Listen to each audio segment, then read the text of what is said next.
No meio-dia de fim de primavera, tive um sonho como uma fotografia.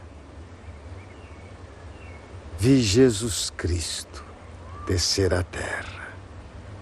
Veio pela encosta de um monte, tornado outra vez menino, a correr e a rolar-se pela erva, e a arrancar flores para as deitar fora, e a rir de modo a ouvir-se de longe. Tinha fugido do céu. Era nosso demais para fingir de segunda pessoa da Trindade. Hoje, vive na minha aldeia comigo. É uma criança bonita, de riso e natural, limpa o nariz ao braço direito, chapinha nas poças de água. Colhe as flores e gosta delas e esquece-as. Atira pedras aos burros, rouba a fruta dos pomares e foge a chorar e a gritar dos cães. E porque sabe que elas não gostam e que toda a gente acha graça, corre atrás das raparigas que vão em ranchos pelas estradas, com as bilhas às cabeças e levanta-lhes as saias. A mim, ensinou-me tudo. Ensinou-me a olhar para as coisas. Aponta-me todas as coisas que há nas flores. Mostra-me como as pedras são engraçadas quando a gente as tem na mão e olha devagar para elas. Ele mora comigo na minha casa, a meio do outeiro. Ele é a eterna criança, o Deus que faltava. Ele é o humano que é natural. Ele é o divino que sorri e que brinca. E por isso é que eu sei com toda certeza que ele é o menino Jesus verdadeiro.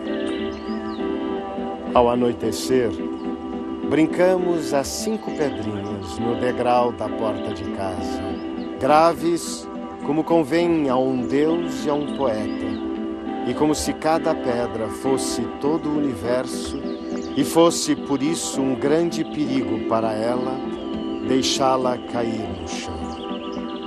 Ele dorme dentro da minha alma e às vezes acorda de noite e brinca com os meus sonhos. Vira uns de pernas para o ar, põe uns em cima dos outros e bate palmas sozinho. E para entendermos a criança, hoje vamos discutir algo que está relacionado à questão da constituição da própria criança. Como ela vem a tornar-se sujeito, ou como ela vem a tornar-se uma pessoa. Isso é muito importante porque isso tem uma relação intrínseca com aquilo que nós fazemos no dia a dia, no momento em que planejamos a nossa aula e temos que trabalhar com a criança em sala de aula.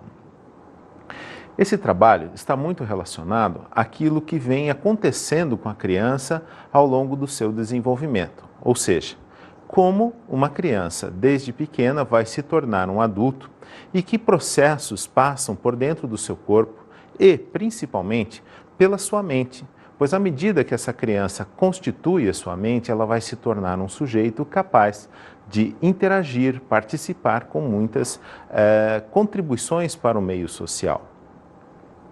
Essas contribuições foram estudadas por aquilo que nós conhecemos como psicologia. E a psicologia, desde já, não é um momento apenas voltado à criança, mas durante muito tempo a psicologia tem um papel relevante na tentativa de entender o fenômeno do comportamento humano.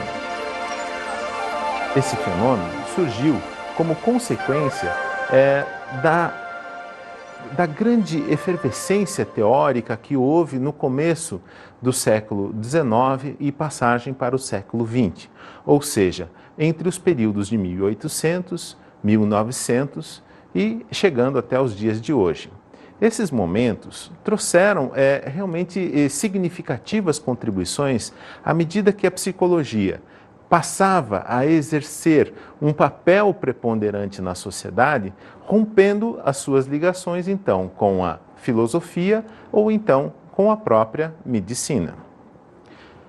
Assim sendo, a psicologia surgia exatamente no momento em que as correntes da filosofia se preocupavam grandemente com aquilo que viria a ser a capacidade mental, ou seja, a capacidade de levar o sujeito a fenômenos elaborados do seu pensamento, e ao mesmo tempo a medicina que procurava estudar o impacto que o próprio corpo teria na formação da mente humana.